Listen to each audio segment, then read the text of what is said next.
quality of your data, data is such a complicated subject, and it's often underused and used incorrectly unless there is like a tangible asset that someone can go look at or read or understand with takeaways. So instead of just having all these disparate sources, I mean, there are, marketing is collecting their data through the website and all of their channels. Customer success probably has their own. The service team definitely has their own to track support cases and progress and responses from people and how that's going. And they're all over the place, and they're not talking to each other.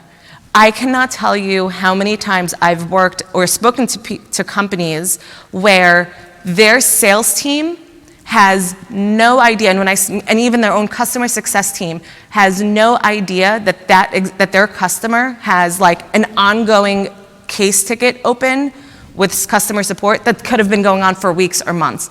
And then they have to start talking about renewals, and they're like, why do I want to renew with you? I've had this problem for weeks, and you I haven't been able to fix it. That openness, that connection needs to continue, and making it consistent so everyone in the organization can see it. Going back to culture, transparency.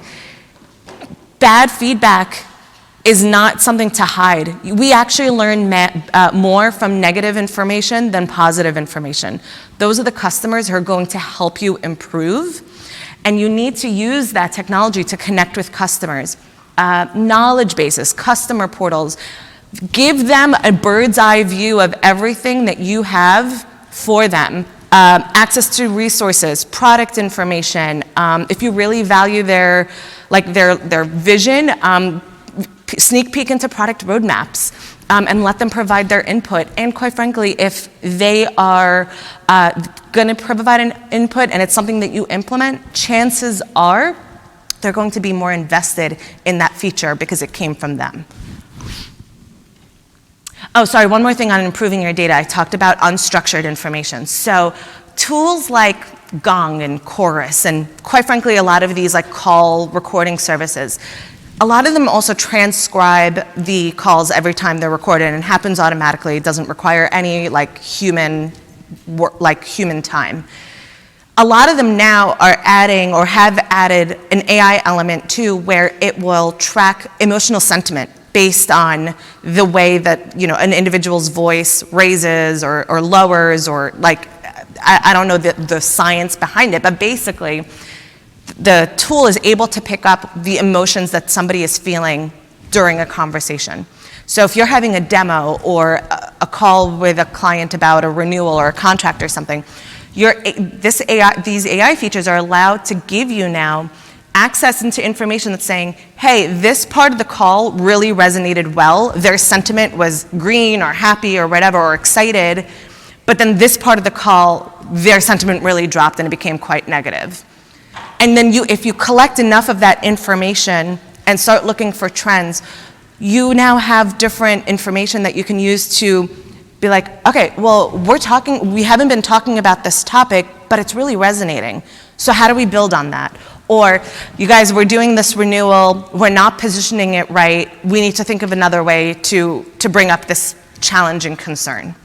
It's that information that helps improve the customer experience overall. And this kind of ties back into customer feedback as well, formal and informal. So yes, relationship surveys, NPS surveys, for anyone who's unfamiliar. So NPS score is usually, it's like those surveys or emails that you get. It's like a one question, how likely are you likely to recommend this company or this tool? And it's from 0 to 10, 0 unlikely, 10 very likely. NPS score is the percentage of detractors, so anyone who scores you 0 to 6, minus the percentage of the percentage of promoters, people who mark you as 9 or 10. 7 and 8 are neutral, and so they are out of the calculation. They don't hate you, but they're not going to go out of their way to advocate on your behalf. So it's taking that information and tracking your progress. And there's different kinds of NPS, by the way. There's overall NPS sentiment, like how likely are you to recommend. There's product NPS. Is your user interface easy to use? Do you have to go through too many clicks? Not too many clicks? Are you making improvements? Things like that. And then taking that feedback, like I said, the incoming feedback, formally, informally. If you're on a call and someone just says something in passing, having some sort of system or a place or notes or somewhere to just throw it in so it's collected and then can be used and then tied back or handed over to the team or the group that comment really applies to. And then creating a customer advisory board. I love customer advisory boards when they work well and when they're implemented correctly. Here's the thing with customer advisory boards. If you're going to create one, you really have to listen. And hearing and listening are not the same thing. I know that because I have a toddler. So he hears me all the time, but he doesn't listen. So with the customer advisory board, if you're going to have somebody commit their time to spend time with you and give any sort of feedback on product or service, anything of any kind, and you're just doing nothing with it, you are hurting yourself more than helping yourself. Then just don't do it, honestly. Like, don't do the customer advisory board.